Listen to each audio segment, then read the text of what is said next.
Hello dear students, I hope आप सभी अच्छे होंगे। तो आज हम करेंगे सेक्शन सी को, जो हमारा मैथ्स स्टैंडर्ड का सैम्पल पेपर है 2025-26 का।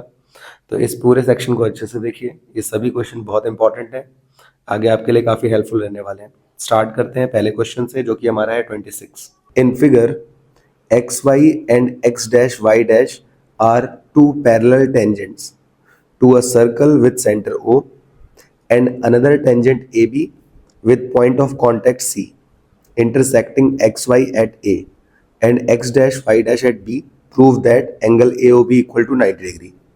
ऑलरेडी मैंने इस क्वेश्चन को कई बार कराया है, एक बार और देख लीजिए, बहुत इंपॉर्टेंट है, आपके बुक से ही है। ठीक है, तो आपको जो एंगल AOB है ये वाला, इसको 90 डिग्री प्रूफ करना है। ठीक है, अब मान लीजिए ऐसा डायग्राम आ जाए और 90 डिग्री प्रूफ ना करना हो, इसकी वैल्यू पूछे तो ध्यान रखेंगे 90 ही आएगा। ठीक है, तो इसको कैसे करना है वो देख लेते हैं।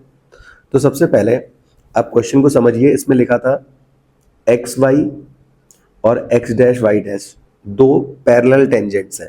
पैरेलल टेंजेंट्स जो होती हैं वो हमारी डायमीटर के एंड्स में बनती हैं, और डायमीटर आपको यहाँ पे पी क्यू दिख रहा है जो कि ओ से होके जा रहा है, इसलिए डायमीटर है। ठीक है, तो टेंजेंट मतलब एक पॉइंट पे यहाँ पे टच कर रही है यहाँ पे। अब अनदर टेंजेंट ए बी, एक और टेंजेंट दे रखी है ए बी, जो कि सी पॉइंट पे टच कर रही है। ठीक है, और इंटरसेक्ट कर रही है एक्स वाई को इस ए पॉइंट पर और एक्स डैश वाई डैश को इस बी पॉइंट पर। आपको प्रूफ करना था कि जो ए ओ बी है वो 90 डिग्री होगा। ठीक है, तो यहाँ पर आप क्या करेंगे, सबसे पहले सारे पॉइंट्स को जोड़ दीजिए, जो भी अगर कोई पॉइंट ऑफ कॉन्टैक्ट आपका सेंटर से नहीं जुड़ा है, क्योंकि बुक में नहीं जुड़ा हुआ था बट पेपर में भी कई बार नहीं आता है। तो देखिए यहाँ पर ओ से सी तक का कनेक्शन आपको बना देना है। ओके, अब यहाँ पर जो आपका ऊपर जो डायग्राम है, यहाँ पे सिर्फ इतने डायग्राम को देखना है। ओके, इस एंगल को आप एंगल 1 बोल दीजिए, इसको एंगल 2 बोल दीजिए। इसी तरीके से नीचे वाले ट्रायंगल में भी हम लोग आ जाएंगे। यहाँ पर जो है हमारे दो ट्रायंगल, इसको 3 बोल देंगे, इसको 4 बोल देंगे। ठीक है, तो पहला आपका यही काम है, पहले ओ को सी से ज्वाइन करना, अगर नहीं है बट यहाँ पे दे रखा था तो इसको ज्वाइन कर देंगे। अब आपने ऑलरेडी पढ़ा है कि जो ये है बाहर आउटर पॉइंट है, उससे जो टेंजेंट ड्रॉ होती है उनकी लेंथ बराबर होती है, तो जितना पी ए होगा उतना ही ए सी होगा।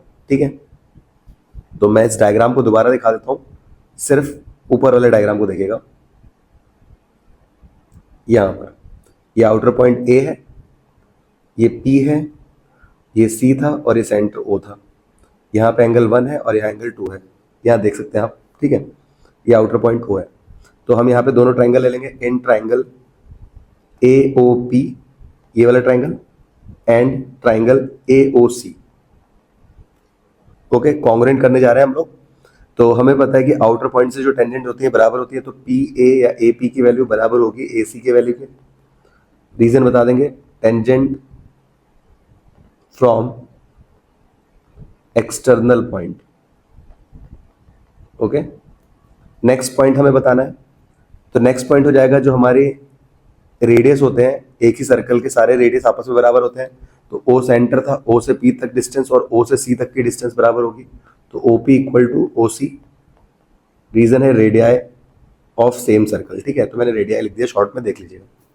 लास्ट पॉइंट क्या है, तो ओ ए जो है हमारा ऊपर वाले ट्रायंगल में भी आ रहा है और ओ ए नीचे वाले ट्रायंगल में भी आ रहा है। अगर आप इस ट्रायंगल को कवर करेंगे तो ओ ए इसमें भी आएगा और ये नीचे वाले ट्रायंगल में भी आएगा।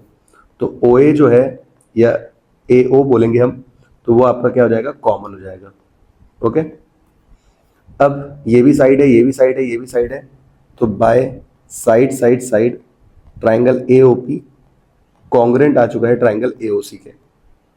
जब ये कॉन्ग्रुएंट आ जाएंगे तो हमें पता है कि जब दो ट्रायंगल कॉन्ग्रुएंट हो जाते हैं तो सीपीसीटी से सारे एंगल और सारे जो हमारे साइड्स हैं वो इक्वल आ जाती है। तो एंगल 1 को हम एंगल 2 के बराबर बता देंगे यहाँ से, तो एंगल 1 बराबर एंगल 2। रीजन लिख देंगे by C P C T. C P C T होता है हमारा corresponding part of congruent triangle. Okay, इसको बोल देंगे इक्वेशन नंबर 1।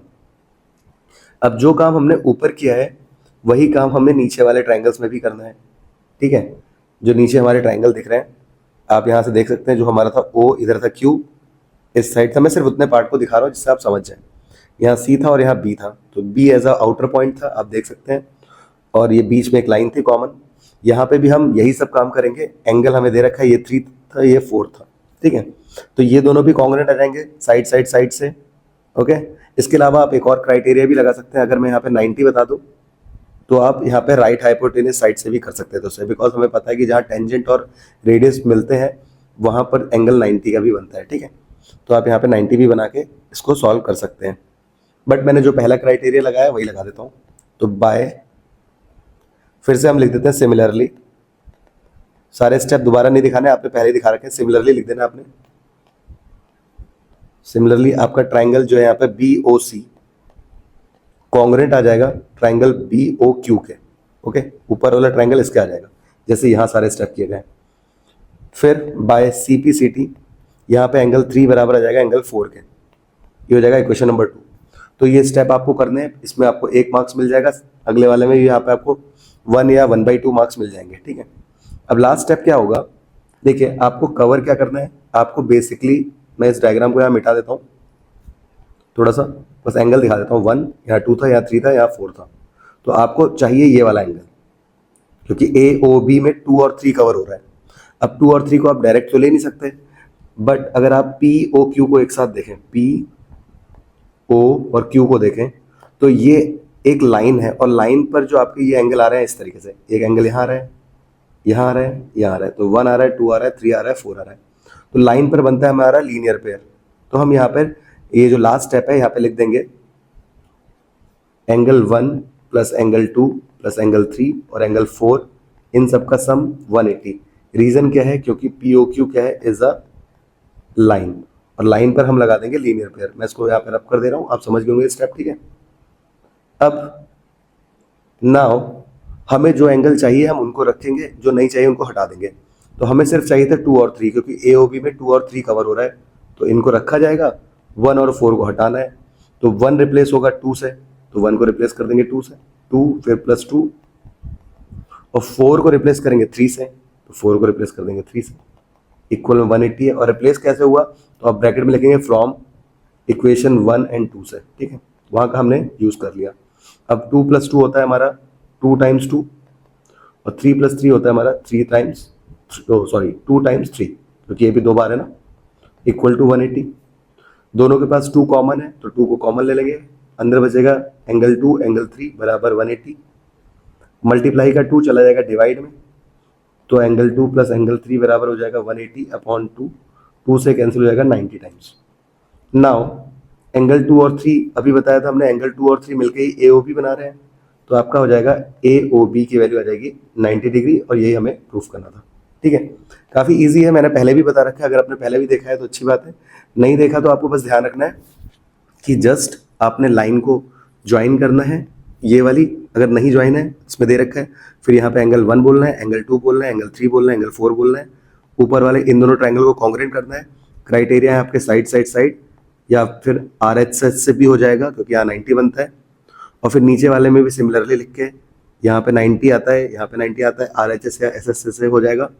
ऊपर CPCT से बता देंगे एंगल 1 बराबर एंगल 2, नीचे CPCT से बता देंगे एंगल 3 बराबर एंगल 4, और फिर हमको पता है POQ लाइन है, तो लाइन पर भी बनता है 180, तो 1 2 3 4 का सम 180 होता है। फिर जो चाहिए वो रखेंगे, तो 2 और 3 AOB में आ रहा था उसको रख लेंगे, 1 को रिप्लेस कर देंगे 2 से, 3 को रिप्लेस कर देंगे 4 से, ओके, मतलब 4 को रिप्लेस कर देंगे 3 से, और फिर ये 2 टाइम्स आ जाएगा, 2 वहाँ जाकर डिवाइड कर देगा कॉमन वाला, और 2 और 3 का सम AOB होता है, ओके। तो ये क्वेश्चन है, इसका आपको बस एक माइंडसेट होना चाहिए कि आपको ऐसे करना है, बड़े आसानी से इसको कर सकते हैं, ठीक है। और काफ़ी बार आता ही है, इसको जरूर करके जाएं। यहाँ पर आपका जो और वाला पार्ट है, जो कि विजुअली इम्पेयर्ड कैंडिडेट्स के लिए लिखा हुआ है, बट ये सभी के लिए इंपॉर्टेंट है क्योंकि बुक का क्वेश्चन है।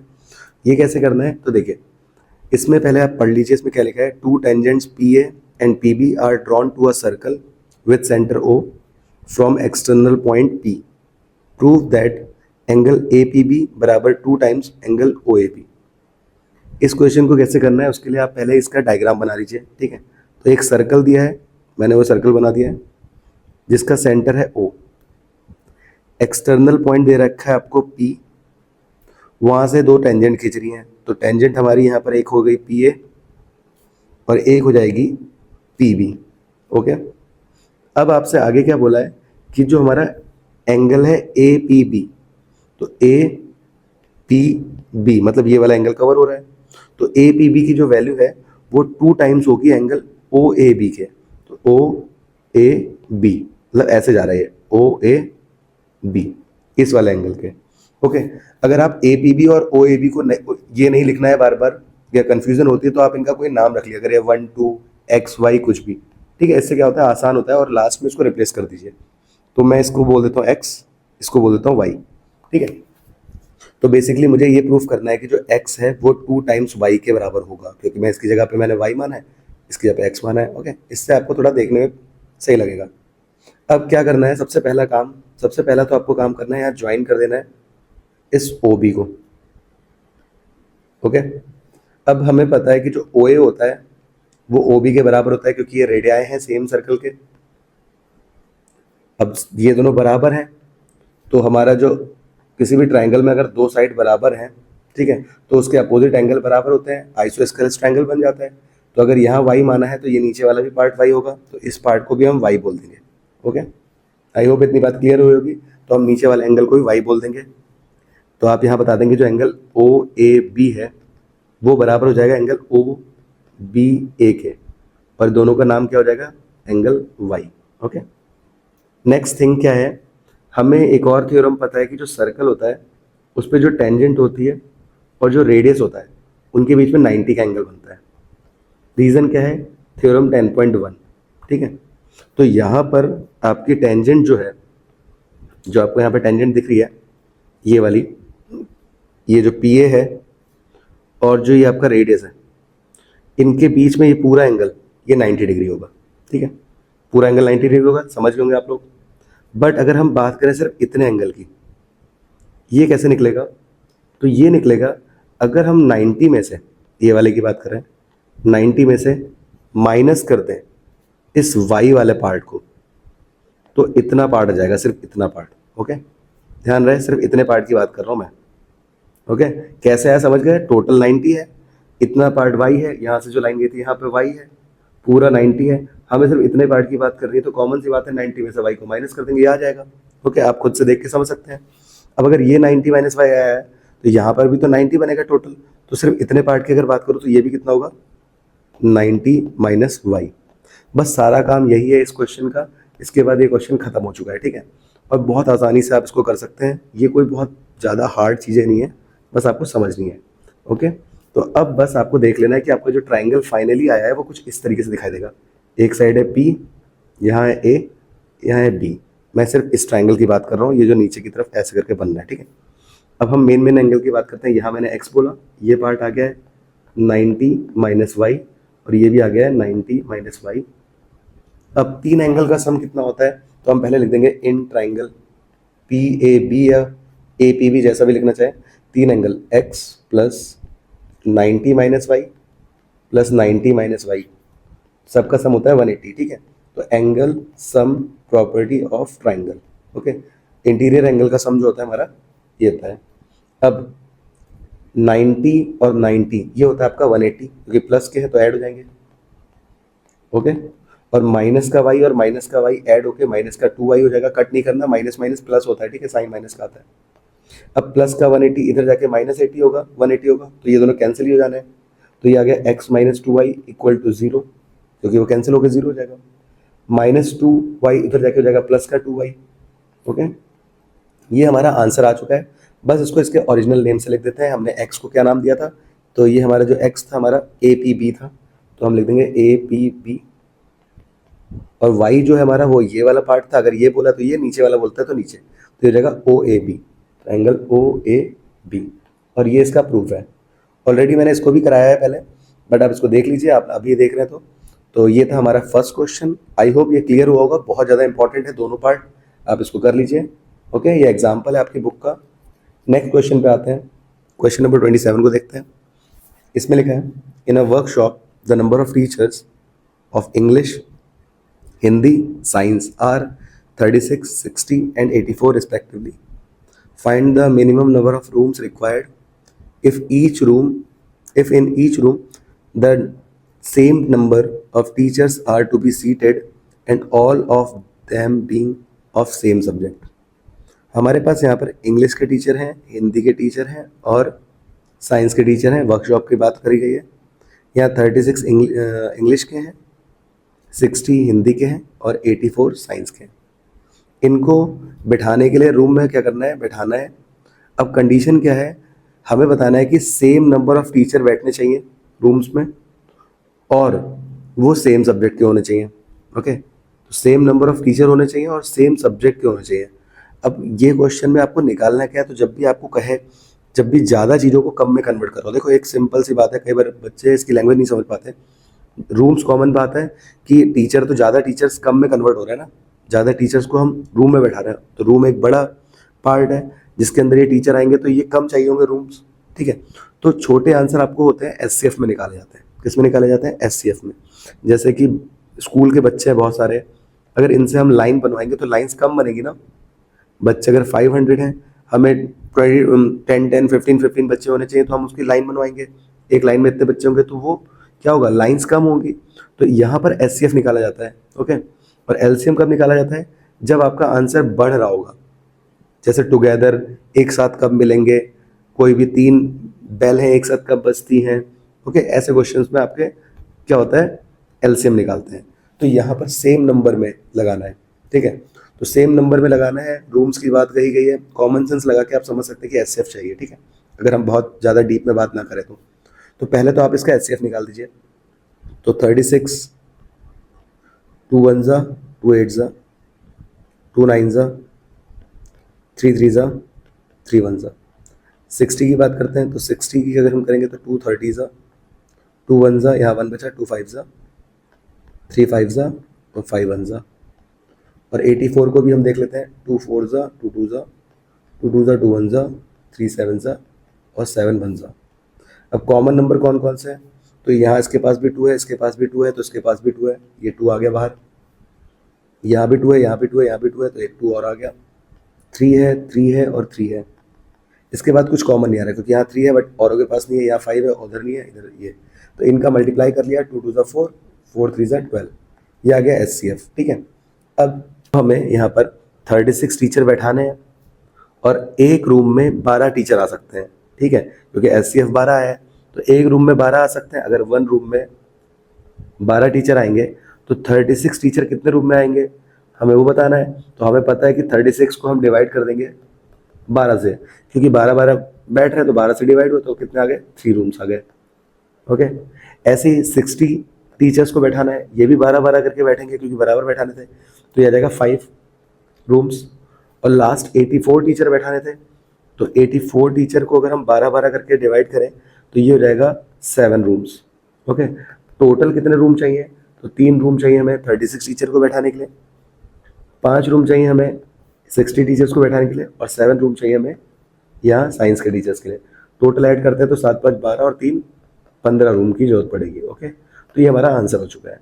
ओके, तो यहाँ पर एचसीएफ सॉल्व करना था। एचसीएफ का पता कैसे चला, तो बता दिया मैंने। सेम नंबर की जब भी बात बोले तो आपको ऐसे करना है, जैसे किसी आपको बॉक्स में जो स्वीट्स होती हैं, अगर उनको पैक करना हो और उनको अरेंज करना हो, जहाँ भी अरेंज करने वाली बात आएगी तो वहाँ पे एचसीएफ निकालेंगे। ठीक है, आप दिमाग भी लगा के देख सकते हैं कि ज़्यादा चीज़ों को कम में कन्वर्ट कर रहे हैं। ठीक है, बाकी ये रूम्स वाला क्वेश्चन बहुत बार आता है, वरना लाइट्स वाला आता है कि एक लाइट 12 मिनट में हो रही है, एक 15 में, एक 18 में, एक साथ ये 12 बजे बजते हैं, दोबारा कब होगा। तो ऐसे में क्या होता है, आंसर बढ़ता रहता है, क्योंकि दोबारा आप आगे ही बात करेंगे। ठीक है, तो यहाँ पे एलसीएम निकालते हैं। ओके, टुगेदर वाले में एलसीएम। नेक्स्ट क्वेश्चन की बात करते हैं 28 की। यहाँ पे लिखा है find the zeros of quadratic polynomial 2x square minus 1 plus 2x bracket में है और बाहर है x प्लस √2, वेरीफाई रिलेशनशिप। तो पॉलिनोमियल दे रखा है 2x square minus 1 plus 2√2x plus √2। Okay, अब इसको करने के हमारे पास कई सारे तरीके हैं। हम क्वाड्रेटिक फॉर्मूला भी लगा सकते हैं, लेकिन वहाँ पे थोड़ा कॉम्प्लिकेटेड पड़ जाएगा, क्योंकि b वाले पार्ट के पास आपके 2 टर्म है, 1 भी है और 2 प्लस मतलब 1 भी है और 2√2 भी है। तो जनरल हम इसको मिडिल टर्म स्प्लिटिंग से करते हैं, वो आपने देखा होगा कैसे करते हैं। तो अगर x स्क्वायर के पास कोई कोफिशिएंट है, जैसे यहाँ पे 2 है, इसकी पहले तो इसके साथ मल्टीप्लाई कराएंगे, तो ये चाहिए 2√2। तो ये नंबर आपको चाहिए होता है मल्टीप्लाई करके, ठीक है, ध्यान रखेंगे ये बात, ये हमने कर रखी बात। और जो बीच वाला नंबर होता है, ये जो x के साथ होता है, वो हमें चाहिए होता है ऐड या फिर सब्ट्रैक्ट करके, जैसे भी आए वो है हमारा 1 + 2√2। ओके, ये देखने में टफ लग रहा है लेकिन ईजी है। अब कौन से ऐसे नंबर हैं जो मल्टीप्लाई करके ये नंबर देते हैं और ऐड और सब्ट्रैक्ट करके ये देते हैं? तो हमें पता है रूट का जो नंबर होता है वो रूट वाले के साथ ऐड होता है, वो भी तब जब रूट वाला नंबर सेम हो। जैसे 2√2 है तो ये 3√2 से ऐड हो जाके 5√2 बना देगा। लेकिन अगर मैं 3√3 करें तो वो ऐड नहीं करेगा, किसी नंबर के साथ ऐड करूँ तब भी नहीं ऐड करेगा। तो अगर मैं इन्हीं दोनों नंबर को ले लूँ 1 और 2√2, तो 1 की 2√2 से मल्टीप्लाई कराई, क्योंकि मल्टीप्लाई करके ये टर्म चाहिए था, तो आपका 2√2 आ जाएगा। और 1 को ऐड कर दो 2√2 के साथ, तो ये ऐड भी नहीं होगा क्योंकि 1 आपके पास 2√2 नहीं है, तो ये आपको यही दे देगा। तो देखिए वही टर्म आपके आ जा रहे हैं। ओके, तो हमें क्या करना है, साइन भी देखिए यहाँ प्लस का साइन है, तो वही चीज़ हमें मिल जा रही है, ऑलरेडी ये सब कुछ मिला हुआ है। ओके, तो हम बस इसको आप इससे लिख देते हैं। तो हमारा जो ब्रेक करके आया है 2x² माइनस x, क्योंकि आपने 1 लिया वैल्यू, बाहर ये माइनस को ऐसे रहने देते हैं, और दूसरी वैल्यू आपकी आई है 2√2 x प्लस √2 इक्वल में 0, क्योंकि हम 0 निकालने जा रहे हैं। नाउ सॉल्व करते हैं इसको, 2x² minus 1x minus 2√2x, sign change हो गया ध्यान रखेंगे, प्लस √2 इक्वल टू 0। इन दोनों में कॉमन क्या है वो ले लेते हैं। तो यहाँ पर जो कॉमन है वो है x, अंदर क्या बचा, 2 स्क्वायर था x का तो एक x आ गया, और x तो यहाँ पे हम बाहर ले ही चुके हैं तो यहाँ 1। ओके, हमने इस ब्रैकेट में आता है वही अगली ब्रैकेट में भी आने वाला है, तो हम पहले ही इसको लिख लेते हैं जिससे हमें प्रॉब्लम ना हो अगर हम सही कर रहे हैं तो अब हमें ये वाला टर्म चाहिए थे, तो 2 और x तो हमने ले लिया इस साइड, और यहाँ लिया है 1। तो बाहर कौन आएगा, तो बाहर कॉमन सी बात है √2 आएगा, क्योंकि √2 की जब इससे मल्टीप्लाई करेंगे तो पहला टर्म बन जाएगा, और √2 की अगर 1 से कराएंगे तो √2 ही आ जाएगा। साइन की बात आती है तो बाहर माइनस है तो यहाँ माइनस ले लेंगे, ठीक है, क्योंकि माइनस और प्लस माइनस होता है, और माइनस और माइनस प्लस होता है। ओके, नाउ नेक्स्ट थिंग क्या होती है हमारी, बराबर 0 चल रहा है, इसको इसके साथ लिखते हैं, तो जाएगा x माइनस √2 एक ब्रैकेट में, और दूसरे ब्रैकेट में आ गया 2x माइनस 1। ये 2 बार होता है लेकिन लिखते एक बार है क्योंकि 2 रूट ही निकालना है, ठीक है। अब एक एक करके 0 के बराबर रखते हैं। तो पहला है x माइनस √2 को बराबर के 0 का रखा, तो माइनस √2 इधर आके प्लस √2 बन गया, ये आपका पहला 0 आ गया जिसको अल्फा बोल दिया। सेकंड वाले को रखते हैं 2x माइनस 1 बराबर 0, तो -1 इधर आके +1, और मल्टीप्लाई का 2 डिवाइड में चला गया, ये हो गया आपका बीटा। ओके, तो ये तो जीरोज आ गए। मैं इतने सारे एरोज बना रहा हूँ, उससे कंफ्यूज मत होना, सिर्फ समझाने के लिए बनाए जा रहे हैं कि कैसे कैसे चीज़ें ट्रांसफर हो रही है, ठीक है। अब इसका वेरिफिकेशन करते हैं। वेरिफिकेशन में हमारे पास यहाँ पर 2 प्रॉपर्टीज़ हमें यहाँ वेरीफाई करनी होती है। पहला होता है जो सम ऑफ जीरोज होता है, जो कुछ होता है अल्फा प्लस बीटा, वो होता है हमारा -b/a, इसके बराबर, ठीक है। तो अल्फा की वैल्यू जो कि पहली वैल्यू मैंने बोली है ये है √2, बीटा की वैल्यू जो कि आपकी आई है 1/2। ओके, ये बराबर आएगी -b/a के, तो माइनस तो माइनस रहेगा। b की वैल्यू देख लीजिए क्वेश्चन में, तो b इसको बोलते हैं, ये वाला जो टर्म है x के साथ वाला। ओके, साइन भी है इसके पास माइनस का, तो वो दे देंगे हम। तो माइनस का साइन ब्रैकेट में 1 + 2√2, ये पूरा का पूरा b पार्ट है, ठीक है, 1 + 2√2 अपॉन a की वैल्यू है 2। ओके, अब यहाँ भी इसको सॉल्व करना है तो इसको एलसीएम ले लेते हैं, नीचे कुछ नहीं है तो 1, यहाँ पे आपको 2 से ऊपर भी 2 से मल्टीप्लाई करना पड़ेगा, बिकॉज 2 और 1 का एलसीएम जो होता है वो 2 होता है इसलिए, ठीक है। तो ये जाएगा 2√2 + 1 अपॉन में आ गया 2। ओके, इधर सॉल्व करते हैं तो माइनस और माइनस हो गया प्लस, तो 1 + 2√2/2। ओके, तो सेम चीज़ ही आ रही है, ध्यान रखेंगे प्लस में नंबर आगे पीछे लिखे हो, जैसे यहाँ प्लस है ये दोनों आगे पीछे लिखे हैं तो उससे फ़र्क नहीं पड़ता, क्योंकि अगर आप 3 + 4 बोले या 4 + 3 बोले आंसर तो सेम आ रहा है ना, कॉम्यूटेटिव प्रॉपर्टी से बराबर ही आ जाएगा, तो ये बिल्कुल सही है। तो पहला वेरीफाई हो गया। सेकंड को भी वेरीफाई करते हैं। सेकंड वाला जो रिलेशन होता है वो होता है अल्फा इंटू बीटा बराबर सी अपॉन ए। अल्फा कितना है, तो अल्फा था √2, बीटा था 1/2। सी की वैल्यू की अगर बात करें तो सी जो हमारी लास्ट वाली वैल्यू होती है उसको बोलते हैं। तो ये आपका √2 और अपॉन में 2 ए की वैल्यू, तो √2 वन ज़ा √2 अपॉन 2, ऊपर भी √2 अपॉन 2, तो ये भी वेरीफाई हो चुका है। ओके, तो ऐसे करके वेरीफाई करना है।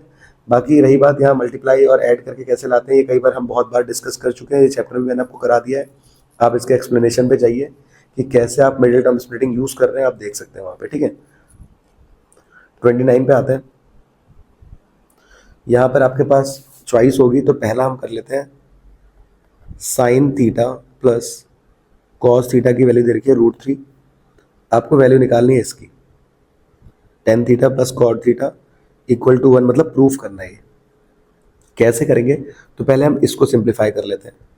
अब इसको सिंप्लीफाई करने के लिए आपको पता है sign theta plus cos theta तो कुछ भी नहीं होता है, मतलब कोई आइडेंटिटी नहीं है। तो आइडेंटिटी में हमारे पास साइन और कॉस की आइडेंटिटी होती है sine square theta plus cos square theta, जो कि होता है 1।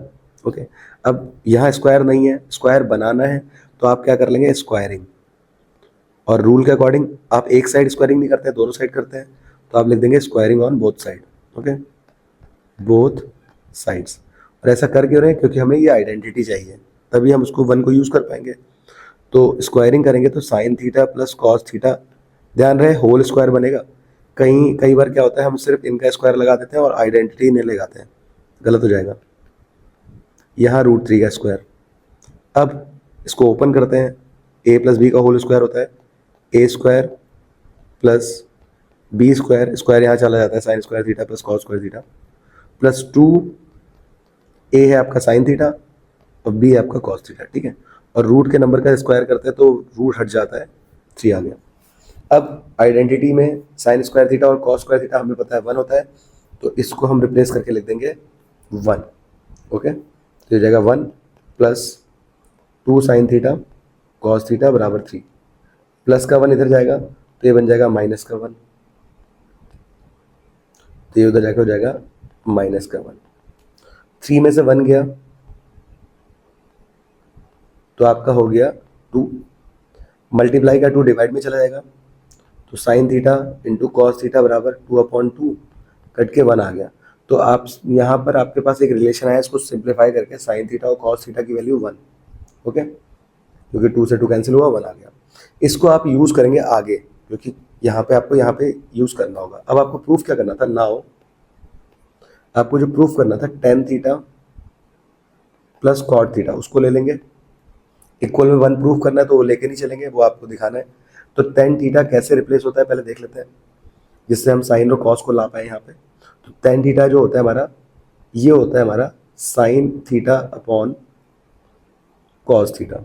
आइडेंटिटी हमको पता है, टेन थीटा 2 तरीके से रेसिप्रोकल कर सकते हैं, एक तो 1/cot थीटा होता है या sine theta upon cos theta. Okay, दोनों में से कोई भी हम लिख सकते हैं, बट क्योंकि हमने साइन और कॉस में खोला है तो हम ये वाले लिखेंगे। ठीक है, कॉट इसका उल्टा होता है, रेसिप्रोकल होता है, तो कॉट या तो 1/10 हो जाएगा, या तो इसका रेसिप्रोकल करोगे तो ये ऊपर आ जाएगा, तो cos theta upon sine theta.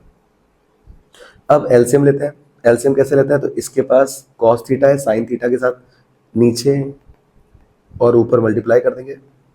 Same यहाँ पे साइन थीटा है तो कॉस थीटा से नीचे और इधर ऊपर भी कॉस थीटा से मल्टीप्लाई कर देंगे।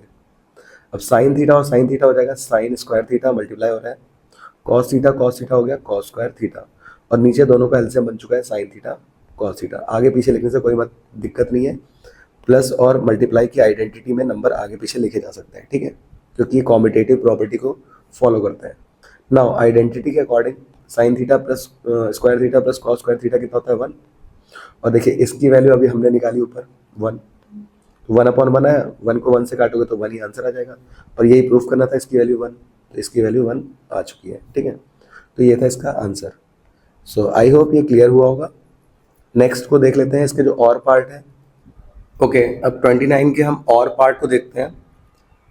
और पार्ट में हमसे कह रखा है कि cos A minus sine A plus 1 upon cos A plus sine A minus 1 equal to cos A के प्लस कॉट ए के इक्वल हमें प्रूफ करना है। तो हम इस लेफ्ट हैंड साइड को ले लेंगे, जो कि हमारी है cos A minus sine A plus one, और इसके अपॉन में है हमारा cos A plus sine A minus one.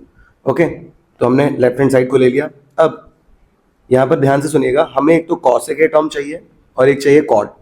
तो पहले से हमें पता है कि अगर साइन अपॉन कॉस 10 होता है तो 10 का रेसिप्रोकल होता है कॉट। ओके, तो कॉट क्या हो जाएगा, ये इसका उल्टा हो जाएगा। अगर हम कॉट को ऊपर ले जाएंगे तो ये भी तो आपस में उल्टे हो जाते हैं, तो ये हमारा कॉट हो जाता है कॉस अपॉन साइन। इसी तरीके से एक चाहिए कॉसेक, और कॉसेक होता है हमारा 1 अपॉन साइन। तो इससे एक चीज हमें आइडिया मिल गया कि सबके डिवाइड में अगर साइन आ जाए तो हमें ये टर्म्स आ जाएंगे, मिल जाएंगे। ठीक है, तो हम इसको, जो हमारा ये लेफ्ट हैंड साइड है, इसको डिवाइड कर देंगे बाई साइन ए से। तो अब इसको साइन ए से डिवाइड कर लेते हैं, तो cos A upon sine A, sign A upon sine A, 1 upon sine ए। यही चीज डिनोमिनेटर में भी हो जाएगी, cos A upon sine A, sign A upon sine ए, और 1 अपॉन साइन ए। अब कॉस अपॉन साइन हमने बताया क्या होता है, तो कॉस अपॉन साइन होता है हमारा कॉट, ये बन चुका है कॉट ए। साइन से साइन कट गया 1 टाइम्स, तो ये आ गया 1, और 1 अपॉन साइन होता है कॉसेक, तो ये जाएगा कॉसेक। अपॉन में भी वही सेम, बस साइन अलग हो जाएंगे, यहाँ पे प्लस आ जाएगा और लास्ट में कॉसेक। ओके, आई होप इतनी बात आपको क्लियर हो गई होगी। नाउ अब हमें फाइनली क्या करना है, हमें कॉसेक और कॉट चाहिए और 1 हटाना है। तो पहले तो इसको साथ में लिख देते हैं, तो ये हो जाएगा आपका cot A plus cosec A, और -1 को अलग से लिख दिया, और यहाँ पर हमारा कॉट ए प्लस 1, इसको साथ में लिखें चाहे कोई प्रॉब्लम नहीं है, लेकिन ऊपर आपको इसको साथ में लिख देना है। नाउ हमें इस 1 को हटाना है यहाँ से, और ये जो अपॉन वाला पार्ट हटाना है। तो ये हटाने के लिए हम क्या करेंगे, तो 1 की आइडेंटिटी यूज कर लेंगे, मतलब 1 किसके बराबर होता है। लेकिन कौन से टर्म्स चाहिए होंगे, तो यही वाले टर्म्स आएंगे तभी तो वो हट पाएंगे। ठीक है, तो 1 की जो आइडेंटिटी ओपन होगी, 1 इक्वल टू हमारा क्या होता है वो देख लेते हैं। तो एक आइडेंटिटी होती है 1 अपॉन, सॉरी, ये होती है हमारी 1 प्लस कॉट स्क्वायर ए बराबर होता है cosec square A. Okay, 3 identity है, तो एक हमारी ये हो गई। अब प्लस का कॉट स्क्वायर ए इधर जाके माइनस हो जाएगा, तो हो जाएगा cosec square A minus cot square A. Okay, तो ध्यान रहे हमने ये आइडेंटिटी से 1 को रिप्लेस कर देना है, तो इसको 1 को रिप्लेस कर देते हैं, cot A plus cosec A minus, यहाँ पे लिख देंगे हम अगले ब्रैकेट में cosec square A minus cot square A. Okay, bracket जरूर बनाएं क्योंकि बाहर माइनस चल रहा है, ध्यान रहे, और अपॉन में जो था वो वही। नाउ अब ये टर्म और ये टर्म दोनों स्क्वायर फॉर्म में है, तो स्क्वायर की आइडेंटिटी होती है ए स्क्वायर माइनस बी स्क्वायर, होता है हमारा ए प्लस बी और ए माइनस बी। ठीक है, तो A plus B A minus B हम कर लेते हैं, तो हो जाएगा हमारा cot A plus cosec A minus, यहां बन जाएगा ए प्लस बी एक ब्रैकेट में, और नेक्स्ट ब्रैकेट में हो जाएगा हमारा ए माइनस बी, और अपॉन में जो था वो वही आ गया। ठीक है, तो अपॉन वाला पार्ट हमने वैसे ही लिख दिया, ये था हमारा cot A plus 1 minus cosec A. Now next step में हमें क्या करना है, ये हमारा लास्ट स्टेप हम आने वाला है। यहां तक कि कोई भी प्रॉब्लम हुई हो तो कमेंट्स में जरूर पूछेगा। अब देखिए, यहां पर आपको इस पार्ट को कॉमन लेना है। रीजन क्या है, क्योंकि इस ब्रैकेट में cot A plus cosec A है, यहां पर आपका cosec A plus cot A, आगे पीछे लिखे उससे प्रॉब्लम नहीं, लेकिन साइन तो सेम है ना दोनों का प्लस, तो ये पार्ट कॉमन हो जाएगा। लास्ट वाला कॉमन क्यों नहीं होगा, क्योंकि इनके बीच में माइनस आ रहा है। ठीक है, तो हम cot A plus cosec A को कॉमन ले लेंगे। अब ब्रैकेट बनाएंगे तो यहां से हमने कॉमन लिया, तो यहां बचा 1, साइन है माइनस का, फिर ब्रैकेट आएगा, यहां पर देखिए फिर से हमारा ये 1 आ जाएगा क्योंकि इसकी जगह पे हमने कॉमन ले लिया था, और नेक्स्ट ब्रैकेट में हमारा आ जाएगा cosec A minus cot A, bracket close, और फिर अपॉन में cot A plus 1 minus cosec A. Now cot A plus cosec A solve करते हैं, 1 माइनस 1 से मल्टीप्लाई करेंगे तो फर्क पड़ेगा नहीं, लेकिन साइन बाहर माइनस है तो माइनस प्लस माइनस हो जाएगा, और फिर माइनस और माइनस हो जाएगा प्लस। अब जो डिनोमिनेटर में है आप उस टर्म को देखिए, यहाँ पर आपका प्लस का कॉट है, ऊपर भी प्लस का कॉट है, नीचे प्लस का 1 है, ऊपर प्लस का 1 है, माइनस का कॉसेक है, ऊपर माइनस का कॉसेक है, तो ये वाला टर्म इस वाले टर्म से कैंसिल हो जाएगा। ओके, फाइनली हमारे पास जो बचेगा वो बचेगा cot A plus cosec A, और हमें आंसर में cot A plus cosec A ही चाहिए, क्योंकि प्लस से नंबर आगे पीछे हो कोई प्रॉब्लम नहीं है। तो हमारा ये हो जाएगा, राइट हैंड साइड आ चुकी है हमारी cot A plus cosec A, और यही हमारा आंसर हो जाएगा। ओके, ये हो गया, हेंस वेरीफाइड। तो ये था हमारा नेक्स्ट क्वेश्चन। देखिए नेक्स्ट क्वेश्चन क्या है, on a particular day Vidhi and Unnati could not decide on who would get to drive the car. They had one coin each and flipped their coin exactly 3 times. The following was agreed upon. If Vidhi get 2 heads in a row, she would drive the car. If Unnati get head immediately followed by tail, she would drive the car. Who has the greater probability to drive the car and justify your answer. देखिए question काफ़ी simple है, लेकिन यहाँ पे कुछ ऐसी language use की है तो जो आपको थोड़ा सा कंफ्यूज कर सकती है। तो यहाँ पर बोला गया है विधि और उन्नति, ठीक है, दो गर्ल्स हैं जो कि डिसाइड कर रही हैं कॉइन को टॉस करके कि कौन कार को चलाएगा। अब कॉइन क्या है, एक कॉइन है लेकिन उसको 3 टाइम्स उछाला जा रहा है। तो हमने पढ़ा था अगर 3 कॉइन उछाले जाए या एक कॉइन को ही 3 बार उछाला जाए तो उसके 8 केसेस बनते हैं। कितने केसेस बनते हैं? 8 केसेस। वो केसेस कैसे पता चलते थे? 2 की पावर n से। तो जैसे 3 है तो 2 की पावर 3 कितना होता है? 8। 2 उछालते हैं तो 4। ओके, तो देखिए तो क्या पॉसिबिलिटी है पहले वो बना लेते हैं। तो हमको पता है 8 केस की पॉसिबिलिटी क्या होती है। तो सब में मान लीजिए एक बार हेड आ गया, 2 में हेड आया, 1 में टेल आया। पहले हेड वाले कवर कर लेते हैं। एक हेड फिर टेल फिर हेड आया, फिर टेल हेड हेड, ठीक है, और बाकी इसके उल्टे हो जाएंगे वो टेल वाले, tail tail tail, tail tail head, tail head tail, उसके बाद हेड टेल टेल। तो इतने आउटकम्स बनते हैं। ओके, ये बात हमें पता है। अब क्वेश्चन पे आते हैं। विधि ने, जो विधि की कंडीशन है, अगर 2 हेड रो में आए, रो मतलब लाइन से आए, तो वो ड्राइव करेगी। तो 2 हेड लाइन से कहाँ कहाँ आ रहे हैं? देखिए यहाँ पे आ रहा है, 2 तो आ ही रहे हैं एटलीस्ट, यहाँ पे भी आ रहे हैं, बाकी कहीं पर भी 2 हेड एक साथ नहीं आ रहे हैं। तो जो इसकी केसेस बन रहे हैं, सॉरी, और एक यहाँ पे आ रहा है, देखिए लाइन से हेड आ रहे हैं, दोनों लाइन से होने चाहिए, बस उसने ये बोला है, बीच में टेल नहीं आना चाहिए। ओके, तो इसके जो केस बन रहे हैं विधि के, वो बन रहे हैं 3 केस, और आउटकम से हमारा 8, तो 3/8। तो प्रोबेबिलिटी जो है विधि की 3/8 होगी। अब बात करते हैं उन्नति की। अब उन्नति की कंडीशन क्या है? Head immediately followed by tail. तो जो हेड है वो टेल को फॉलो कर रहा होगा, जस्ट इमीडिएटली मतलब इसके आगे टेल होना चाहिए। तो ये कहाँ पे है वो देख लेते हैं। तो देखिए यहाँ पर देखिए हेड जो है टेल के पीछे है तो फॉलो कर रहा है उसे, ये हो गया। यहाँ पर भी जो हेड है वो टेल को फॉलो कर रहा है। ओके, इसके बाद यहाँ पर भी हेड टेल को फॉलो कर रहा है, और यहाँ पर भी हेड टेल को फॉलो कर रहा है। अब बस ये देखिए कि हेड पीछे होना चाहिए, टेल आगे होना चाहिए। ओके, तो हेड पीछे टेल आगे, हेड पीछे टेल आगे, हेड पीछे टेल आगे। ओके, बाकी आपको ज़्यादा नहीं देखना है, औरों में नहीं है। देखिए यहाँ पे हेड आ गया तो इसको नहीं देख लेना, जल्दीबाजी में गलत नहीं करना। तो इसके कितने केस हो गए? 1 2 3 4। तो 4 केसेस बन रहे हैं आउट ऑफ 8। अब किसकी प्रोबेबिलिटी ज़्यादा है कार चलाने की? तो इसके केसेस ज़्यादा बन रहे हैं तो इसकी प्रोबेबिलिटी ज़्यादा है। आपको बताना था ग्रेटर प्रोबेबिलिटी, तो उन्नति। आंसर क्या हो जाएगा? उन्नति। रीज़न क्या है? क्योंकि इसकी प्रोबेबिलिटी ज़्यादा है। ओके, जस्टिफाई भी कर दिया है। सो आई होप ये समझ गए होंगे। बहुत इंपॉर्टेंट क्वेश्चन है, अच्छा क्वेश्चन भी है। तो ऐसे ही आपके ये कॉम्पिटेंसी बेस्ड क्वेश्चन टाइप के बना के दे देते हैं, आप इनको जरूर करके जाइए। नेक्स्ट देखें, अगला क्वेश्चन है 31 का ए पार्ट।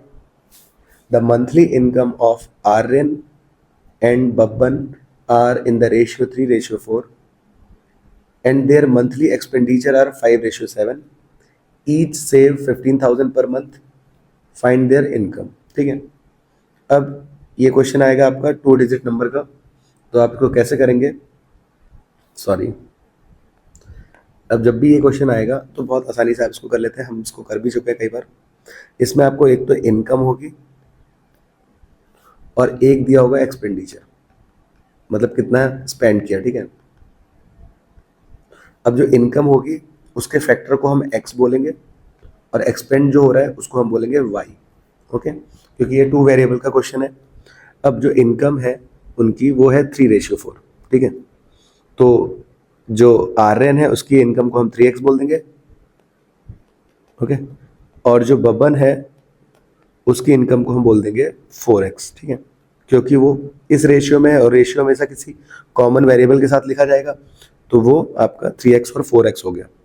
अब एक्सपेंडिचर के लिए भी हमें एक वेरिएबल चाहिए होगा, तो ये आपका आर एन का है तो ये हो जाएगा 5y और ये जाएगा 7y, ओके। तो आप स्टार्ट में ऐसे करके मान लेंगे जब भी इनकम और इसका क्वेश्चन आए, ओके, लेट करके। नाउ हमें पता है अगर हम सेविंग की बात करें, सेविंग कैसे आती है, जो हमें इनकम मिली है अगर उसमें से हमने जो खर्चा किया एक्सपेंडिचर हम माइनस कर दें तो बचा हुआ पैसा सेविंग कहलाता है। तो हम वही करने जा रहे हैं, इससे क्या होगा, इक्वेशन बन जाएगी। तो इनकम कितनी थी, आर एन की इनकम थी 3x, वो खर्चा कितना कर रहा था 5y, क्योंकि 5y उसमें से खत्म कर दे रहा था, तो उसके पास जो पैसे बच रहे थे वो थे 15,000, इक्वेशन नंबर 1। बबन जो है 4x कमा रहा था, 7x स्पेंड कर दे रहा था, वो भी 15,000 ही बचा रहा है क्योंकि उसमें लिखा हुआ है कि ईच, मतलब दोनों ही लोग। तो ये 2 इक्वेशन बन चुकी हैं। अब 2 इक्वेशन 2 अननोन कैसे सॉल्व होगा आप समझ गए होंगे, ये ऐसे ही करना है, ठीक है। जब भी ऐसा क्वेश्चन आए आपका यही तरीका है आपका, सिंपल सा। अब हमें पता है हम इसको सॉल्व कर रहे हैं, अब जाके एलिमिनेशन से, एलिमिनेशन के लिए आपका वेरिएबल सेम होना चाहिए, ओके ना। एलिमिनेशन के लिए जो कोफिशिएंट होता है वो सेम होने चाहिए। एक्स का देख रहे हैं तो यहाँ 3 है, यहाँ 4 है, तो दोनों को सेम बनाने के लिए दोनों का एलसीएम ले लेंगे, तो 3 4 जा 12। अब 12 कैसे बनेगा, तो ये पहली वाली इक्वेशन को मल्टीप्लाई कर देंगे 4 से और दूसरी वाली इक्वेशन को मल्टीप्लाई कर देंगे 3 से, ठीक है। देख लीजिए अगर मैं इसको 4 से मल्टीप्लाई करूँगा तो हो जाएगा 4 3 जा 12, 4 5 जा 20 और 15 4 जा 60 और 3 0 आ गए। दूसरी वाली इक्वेशन को अगर मैं 3 से करना था, यहाँ पे दिखा रखा है, तो 3 से करेंगे 4 3 जा 12, 7 3 जा 21, ध्यान रखें सबको करना होता है, 15 3 जा 45। अब देखिए वेरिएबल के साथ जो कोफिशिएंट है वो सेम बन चुका है, अब एलिमिनेशन लगा देंगे और साइन अगर सेम हो तो हमेशा सब्ट्रैक्ट करते हैं, ठीक है, इसको भी हटाना है। साइन सेम है, सब्ट्रैक्ट करेंगे, सब्ट्रैक्ट करते समय हमें सबके नीचे सब्ट्रैक्ट का साइन लगाना है, ओके। अब प्लस और माइनस, माइनस होता है, माइनस और माइनस ये प्लस बन जाएगा, यहाँ प्लस था, प्लस और माइनस माइनस होता है, ओके, ऊपर ही प्लस है। नाउ ये प्लस ये माइनस ये कैंसिल हो गया क्योंकि सेम था। नेक्स्ट माइनस का 20 और प्लस का 21, जब हम सॉल्व करेंगे तो आएगा 1, 1 लिखने की जरूरत नहीं है तो सीधे y। 60,000 में से 45,000 को माइनस करेंगे तो 15,000 आ जाएगा, तो y की वैल्यू आ गई 15,000, ओके। इसको पुट कर देंगे किसी भी इक्वेशन में, पहली में रख दें, दूसरी में रख दें, ऊपर वाली में से रख दें, तो ये थोड़ा इजी है, पहली में रख देते हैं, तो 3x माइनस 5, y के लिए आई 15,000 इक्वल टू 15,000, 15 5 जा होता है 75, ये उधर जाके हो जाएगा प्लस का, तो 3x बराबर 15,000 प्लस 75,000 ऐड करेंगे तो आएगा 90,000, x मल्टीप्लाई से डिवाइड में चला गया, मतलब 3 मल्टीप्लाई से डिवाइड में चला गया तो ये आ गया 30,000, ओके। तो आपका आ चुका है x की वैल्यू भी आ गई 30,000, मैं इसको यहाँ पे रब कर देता हूँ। अब x और y आ चुका है, हमें निकालना था दोनों की मंथली इनकम। अब पहले की जो थी 3 और 4x थी, ठीक है, तो उसकी थी 3x, दूसरे की थी 4x, तो 3x की वैल्यू कितनी आई 30,000, तो इनको मल्टीप्लाई करिए तो 33 हो गया 90,000 हो गई, और दूसरे वाले की थी 4x, तो 4 इंटू 30 ये हो गया 1,20,000, ओके। तो ये हमारे आंसर आ चुके हैं। सो आई होप ये क्लियर होगा। एलिमिनेशन हमें पता है कैसे लगाई जाती है, एक चैप्टर आपको करा दिया गया है, आप देख लीजिए एलिमिनेशन कैसे होती है। अब बी पार्ट को देखते हैं हम, इसमें लिखा है solve the following system of equation graphically. हमें यहाँ पे 2 लीनियर इक्वेशंस दे रखे हैं 2 वेरिएबल्स की, और हमें ग्राफिकली इसको सॉल्व करना है, साथ साथ बताना है area of triangle formed by 2 lines and x axis. तो ये काफ़ी ज़्यादा आता है क्वेश्चन ये भी। तो आपको इसको ग्राफिकली जब भी सॉल्व करने के लिए आए तो हमें पता है कि हम पहली क्वेश्चन लिखेंगे सबसे पहले, ओके। और यहाँ पर x की कोई भी वैल्यू मान लेंगे, उससे हमें y मिल जाएगा। और फिर एक बार y की वैल्यू भी मान सकते हैं, उससे x मिल जाएगा, ठीक है। दो वैल्यूज मैक्सिमम निकाल दीजिए, अब काफ़ी है। तो ऊपर हमारा x और नीचे y। तो मान लेते हैं x की हमारी वैल्यू है 0। 0 रखने पे क्या होता है, x इस पे कट होता है, और अगर 0 पर एग्जैक्ट वैल्यू ना मिले तो आप अपनी दिमाग से कोई और वैल्यू भी चुन सकते हैं। तो अगर हम यहाँ पर x की यहाँ पर 0 रखेंगे तो हमारा 2 इंटू 0 हो जाएगा, प्लस y इक्वल टू 6। ये पार्ट तो हट जाएगा, तो y की वैल्यू सीधे सीधे 6 आ जाएगी। तो 0 रखने पे 6 आ गया। ऐसे एक बार y को 0 रख लीजिए, ठीक है। ऐसे क्या होता है कि आपका एक्सिस पे कट आ जाता है। अगर y को 0 रखेंगे तो इस बार y वाला 0 हो जाएगा, तो 2x प्लस 0 बराबर 6। 2x इक्वल टू 6, ये कैंसिल होके आ गया 3। तो दो वैल्यूज हमें मिल चुकी हैं। सेम यही काम हम करेंगे नेक्स्ट जो हमारा है उसके लिए भी। जो इक्वेशन दे रखी है 2x minus y minus 2 equal to 0, table बनाएंगे, x और y की वैल्यू रखेंगे। तो पहले हम रखते हैं x को 0, तो ये हो जाएगा पूरा 0 minus y minus 2 equal to 0। Now minus y minus 2 उधर जाके हो जाएगा प्लस का 2। ये माइनस का साइन डिवाइड में जाएगा, तो साइन अगर डिवाइड में जाता है तो आपका कोई भी प्लस या उसमें चेंज नहीं होता, सीधे माइनस ही रहता है, ठीक है। तो 0 पे आ गया -2। सेम एक बार y को 0 रखते हैं, तो जब y को 0 रखेंगे तो ये जाएगा 2x minus 0 minus 2 equal to 0। ये पार्ट हट जाएगा, -2 उधर जाके हो जाएगा +2। 2 से 2 कट गया 1 टाइम्स, ओके। तो इसको रखा तो यहाँ आ गया 1। ये सारी वैल्यूज हमारी आ चुकी हैं। अब इसका हम ग्राफ बना लेते हैं। सबसे पहले हम बनाएंगे एक्स एक्सिस, जो कि आपका ये हॉरिजॉन्टल वाला एक्सिस होता है, और एक होगा आपका वाई एक्सिस जो कि ये वर्टिकल वाला होता है, ओके। ओरिजिन से हमारी शुरुआत होती है। पॉजिटिव वैल्यूज हमारी एक्स की इस साइड आ जाएंगे 1 2 3, क्योंकि एक्स की वैल्यू 3 तक गई है मैक्सिमम, तो 3 4 तक हम कर देते हैं। और वाई में हम देख लेते हैं, वाई में मैक्सिमम वैल्यू गई है 6 तक, तो 1 2 3 4 5 6, और माइनस में है -2 तक, ओके।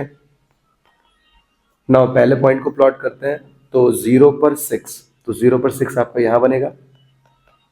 दूसरा 3 पर 0, तो x3 है y0, ये हो गया।